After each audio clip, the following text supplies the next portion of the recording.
परम पुरुषार्थ। ओम विश्वानी देव सवितरदुरितानि परासो यद्रम तन आसो। वैदिक सत्संग में उपस्थित माताओं, बहनों एवं धर्मप्रेमी सज्जनों, प्राचीन काल में ऋषियों द्वारा मानव समुदाय को मनुष्य जीवन के पावन उद्देश्य का स्मरण कराया जाता था, अर्थात आवागमन के चक्र से मुक्त होने के लिए विशेष पुरुषार्थ करने की सत्प्रेरणा दी जाती थी। अतः उस समय के भद्रजन आत्मकल्याण में सहायक कर्म ही करते थे।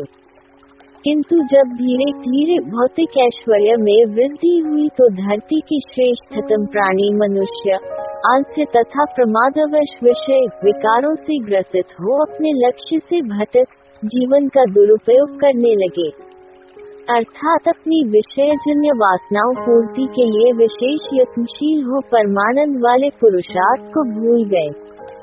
मेरे इस कथन की पुष्टि मानव इतिहास एवं वर्तमान में किए जा रहे मनुष्यों के व्यवहारों से हो रही है।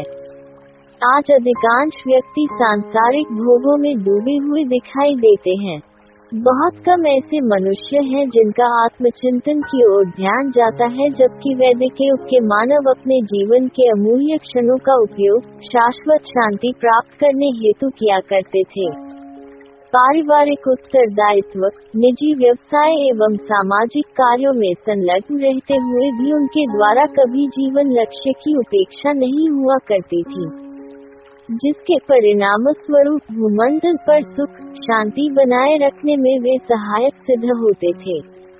अपने जीवन लक्ष्य से भटके हुए मनुष्य स्वयं अशांत होते और अपनी करतूतों से अन्यों को दुखी कर देते हैं।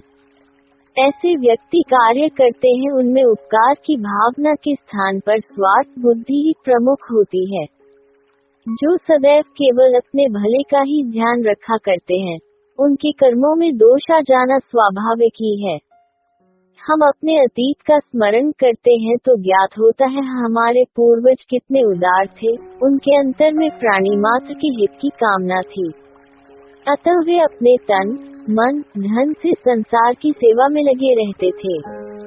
परंतु आज तो इससे ठीक विपरीत अवस्था बनी हुई है। यह वह देश है जहाँ कभी दूध बेचा नहीं जाता था, घर आए अतिथि को पानी के स्थान पर दूध पिलाने की प्रथा थी। किंतु दुर्भाग्य से आज एक गिलास पानी बिक रहा है। विचार करो शांति कैसे मिलेगी। जहाँ रोटियां बिके वहाँ लोग भूख नहीं मरेंगे तो और क्या होगा। आज जहाँ देखो वहाँ सर्वत्र परमात्मा प्रदत्त पदार्थों से अधिकांश मनुष्य अपना भौतिक लाभ प्राप्त करने में लगे हुए हैं। जहाँ पानी, रोटियां, दूध, गौवे, बालक बालिकाएं, युवक युवतियां और नारी का शील बिके उस धरती के मानवों को शांति की कल्पना भी नहीं करनी चाहिए। आज के अधिकांश मनुष्य सचमुच अपने जीवन लक्ष्य से भटक चुके हैं। जो व्यक्ति अपना हर कार्य भौतिक उपलब्धियों की प्राप्ति के लिए करे, वे आत्मचिंतन की ओर प्रवृत्त हो ही नहीं सकते। आज के अधिकांश ठेकेदार, इंजीनियर, व्याप उद्योगपति आदि यहाँ तक कि अनेकों डॉक्टर, अध्यापक, पंडित, योगी, संत नामधारी भी जनसेवा के स्थान पर आर्थिक लाभ को प्राथमिकता देते हैं। सर्वे भवन्तु सुखिन का उद्घोष करने वाले ऋषियों के देश में आज हर उपयोगी वस्तु में मिलावट होती है। बिना पानी मिला दूध वर्तमान में किन्हीं भाग्यशाली परिवारों को ही उपलब्ध हो पाता है। घृत, तेल, आटा, नमक, मिर्च मसाले आदि जिनका कि हमारे स्वास्थ्य से सीधा संबंध है, शुद्ध नहीं मिलते। और तो और इस भोगवाद की प्रवृत्ति के कारण प्रांशिक औषधियां तक नकली बिक रही हैं। आप समाचार पत्रों में आए दिन ये दुर्भाग्यपूर्ण वर्णन पढ़ते रहते हैं। ऐसी स्थिति में क्या कोई हृदय पर हाथ रखकर कह सकता है कि यह आत्मज्ञानियों का देश है। भौतिकवाद के वातावरण में रिश्वत, भ्रष्टाचार, बलात्कार, लूट खसौट, चोरी, डाके, हत्याओं जैसे पाप तो होंगे ही होंगे, क्योंकि मनुष्य अपने भोगों की तृप्ति के प्रयास में उचित अनुचित का विवेक खो दिया करते हैं। बहनों और भाइयों, मुझे यह देखकर बहुत आश्चर्य होता है कि आज इंद्रियों के दास अनेकों दुराचारी अपने कल्पित ईश्वर, देवी देवता, गुरु आदि की मनमाने ढंग से की गई तथाकथित भक्ति अथवा पूजा पाठ को अपनी शुभाशुभ लौकिक कामनाओं की पूर्ति में सहायक मान रहे हैं। आचरण की पवित्रता एवं आत्मविकास के लिए ये परमात्मा का स्मरण नहीं करते।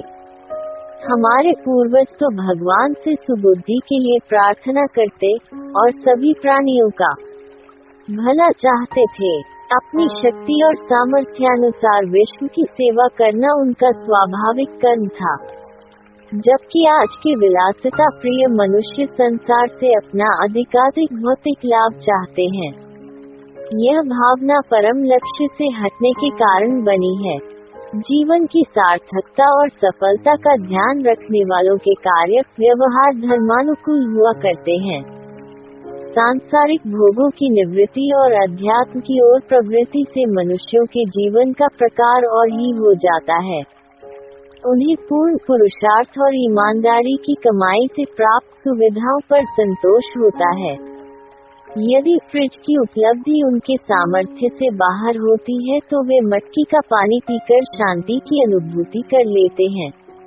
अच्छे पलंग अथवा बिछौने के स्थान पर भूमि पर बिछाया सामान्य बिस्तर उनकी सुखप्रद नींद में अधिक सहायक बनता है। परम लक्ष्य की प्राप्ति के लिए पुरुषार्थ करते हुए मनुष्य अपने प्रारब्ध के फलस्वरूप यदि भौतिक ऐश्वर्यों के स्वामी बन जाते हैं तो मेरी दृष्टि में कोई आपत्ति नहीं है, क्योंकि ऐसे व्यक्ति भोगों के दास नहीं होते।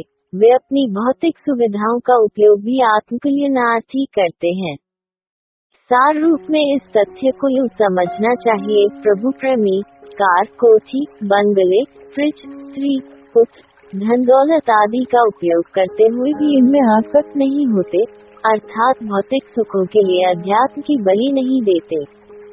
वे कम तोलना, कम नापना, वस्तुओं में मिलावट करना, रिश्वत देना अथवा लेना, कालाबाजारी, असत्य व्यवहार, छल कपट आदि अनैतिक कर्म कभी नहीं करते।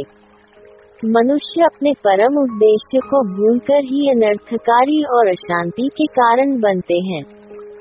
जो अपनी कुवासनाओं की पूर्ति के लिए ही जी रहे हैं वे संसार को नरक बनाते हैं, क्योंकि वे यान केन प्रकार इन भोगों की सामग्री को अधिकाधिक एकत्रित करना ही अपना कर्तव्य मानते हैं। आज के अधिकांश मनुष्यों ने महानता का स्तर भौतिक ऐश्वर्य को मान रखा है। हम देखते हैं दुराचारी धनवान सम्मान पा रहे हैं और निर्धन धर्मात्माओं को कोई पूछता भी नहीं। जबकि प्राचीन समय में ऋषियों को आते देख राजिक महाराजे अपने रथ अथवा हाथी से तत्काल नीचे उतर नंगे पांव उनके समीप जाकर चरणों में प्रणाम किया करते थे। आज मिनिस्टर साहब 7 बजे का समय देकर 10 बजे आते हैं तो 3 घंटे तक उनकी प्रतीक्षा करने वालों को घर, दुकान, खेत, कारखाने आदि की याद नहीं आती। इन्हें कहो धर्मोपदेश करने के लिए वैदिक विद्वान आ रहे हैं तो कहेंगे हम घर गृहस्थी, काम, धंधे वाले हैं, हमारे पास समय कहाँ है। ऐसा क्यों? इसलिए कि मिनिस्टर साहब से भौतिक लाभ प्राप्त करने की संभावना रहती है। धर्मात्मा तो आत्मिकोन्नति का मार्ग बताते हैं, जिसकी इनको आवश्यकता ही नहीं है। आज के मनुष्यों को भौतिक संपदा चाहिए, वे भोगवाद की दौड़ में पीछे नहीं रहना चाहते। वे सांसारिक व्यवहार देखकर अपना मानस बनाते हैं। उदाहरणार्थ कोई किसी के घर पर आधुनिक साज सज्जा का अभाव देखते हैं तो उस परिवार से संबंध स्थापित नहीं करना चाहते। चाहे वहाँ पल रही कन्या स्वस्थ, विदुषी, गृह कार्यों में दक्ष, सेवाभावी, सुशीलवती और अपने जीवन व्यवहार से घर को स्वर्ग बनाने में समर्थ ही क्यों न हो, उसे स्वीकार नहीं किया जाता। इसी प्रकार युवक भी चाहे कितना ही प्रतिभावान, सदाचारी क्यों न हो, धनाढ्य परिवारों में अपना वैवाहिक संबंध नहीं कर पाता, क्योंकि प्रमुख प्रश्न वैभव का है, वो उन्हें वहाँ दिखता नहीं। इसलिए आत्मा की सर्वथा उपेक्षा कर सांसारिक ठाठ बात जुटाने में आज के मानव अपनी पूरी शक्ति लगाते हैं। वेदादेश के अनुसार तो स्त्री पुरुषों को चाहिए कि रोग रहित होकर दीर्घजीवी संतानों को जन्म दे और विषयासक्ति से विद्या तथा आयु का विनाश न करे। प्राचीन समय में योग का अनुष्ठान करने वाले सद्गृहस्थी ईश्वर भक्त, धर्मात्मा, शूरवीर, दानी, सेवाभावी, त्यागी, तपस्वी संतान चाहते थे। आज विषयासक्त नर नारी खूब पैसा कमाने तथा मनचाहा भरपूर दहेज दिलाने वाले पुत्रों की कामना करते हैं। आज के मनुष्यों को तो केवल भौतिक ऐश्वर्य चाहिए, इसके लिए उन्हें अनैतिक कर्म भी करना पड़े तो वे तैयार हैं। आप देख लो, वर्तमान में सर्वत्र यही हो रहा है। आज के मानव कहलाने वाले प्राणी अपनी माँ के गर्भ से ही स्वार्थ एवं भोगवाद के संस्कार लेकर आते हैं, इसीलिए संसार डहकों में घिरा हुआ है। शास्त्रकार कहते हैं, विषयासक्त होकर मानव समुदाय भोगवासनाओं की दुर्गंध न फैलावे अपितु अध्यात्म प्रेमी बनकर अपने सुकर्मों की सुगंध से संसार का अधिकाधिक हित करे। इस भोगवाद की प्रवृत्ति ने मनुष्यों की कैसी दयनीय अवस्था बना दी है। देखो, हमारे देश में पढ़ाने वाले गुरु कहलाते थे और अंधकार से प्रकाश की ओर ले जाने के कारण गुरु का पद बड़ा माना जाता रहा। पर आज के अध्यापकों का वह सम्मान कहाँ है जो प्राचीन काल में था। जहाँ कर्तव्य का स्थान स्वार्थ ले लेता है, वहाँ निश्चय ही उत्तम कर्म भी दूषित हो जाया करते हैं। वर्तमान के अनेकों उद्योगपतियों की अवस्था भी ऐसी ही है। उनके यहाँ से उत्पादित वस्तुओं का स्तर आरंभ जैसा अंत तक नहीं रहता। वहाँ भी भोगों की भूख मिटाने वाली प्रवृत्ति काम कर रही है। मैं किस के लिए कहूँ, आज तो लगभग सभी वर्गों द्वारा भौतिक लाभ की कामनाओं से कार्य व्यवसाय हो रहे हैं। यहाँ तक कि संत महात्मा, उपदेशक, पंडित कहलाने वाले भी इंद्रिय सुख एवं ऐषणाओं के वशीभूत हो असत्य का प्रचार कर परमात्मा के अमृत पुत्र मानव को भटका रहे हैं। भोगवाद की भूख ने सत्य का समर्थन करने वाले साहस को समाप्त कर दिया।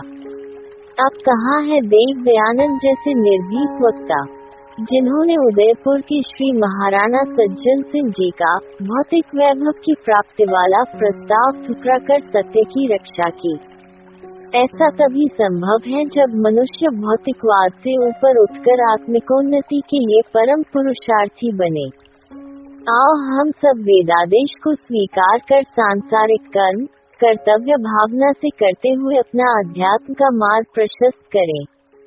मैंने आज आपको मुख्य रूप से मानव जीवन के परम लक्ष्य का स्मरण कराया और निवेदन किया, विषयासक्ति से बचकर शाश्वत शांति अर्थात परमानंद की प्राप्ति के लिए हम परम पुरुषार्थ अवश्य करें। आप महानुभाव इन हितकारी विचारों को हृदयगम करेंगे। इसी विश्वास के साथ मैं अपने आज के प्रवचन को यही विराम दे रहा हूँ। ओम शम। पंडित कमलेश कुमार अग्निहोत्री जी।